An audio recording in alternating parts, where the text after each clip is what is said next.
Bonjour Mariette Rey. Bonjour. Merci d'être en direct avec nous sur Europe 1. Vous êtes déléguée syndicale centrale FO chez Renault. Vous non plus, vous n'y croyez pas aux mots de Bruno Le Maire ce matin ?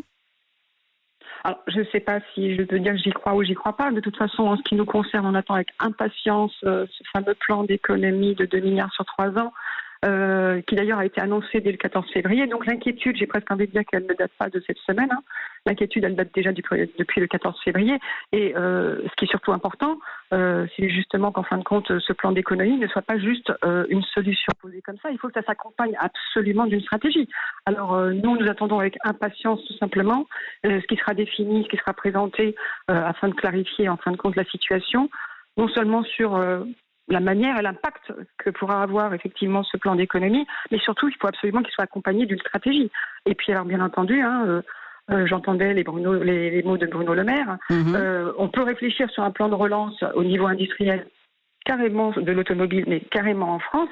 Mais de toute façon, quoi qu'il en soit, ça ne peut pas effectivement s'accompagner sans le maintien des compétences existantes, notamment celles de Flin, sur le territoire français. Parce que d'une certaine façon, on peut parler de stratégie ou de plan de relance. Il faut d'abord maintenir et garantir tout simplement les compétences existantes. Le ministre a été assez clair. Il a dit il ne faut pas que les ouvriers soient la variable d'ajustement ce matin.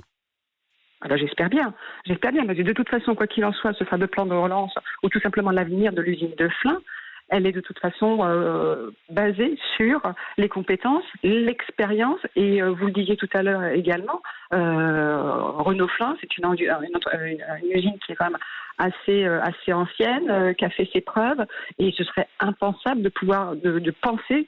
Enfin, ce serait pas possible de penser qu'en fin de compte, elle puisse disparaître tout simplement du bassin de l'emploi de la région.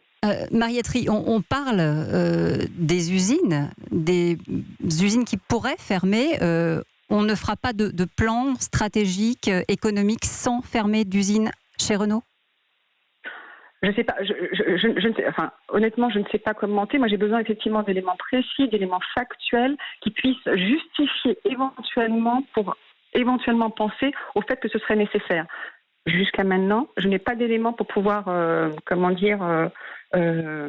être d'accord avec ce que vous venez de dire.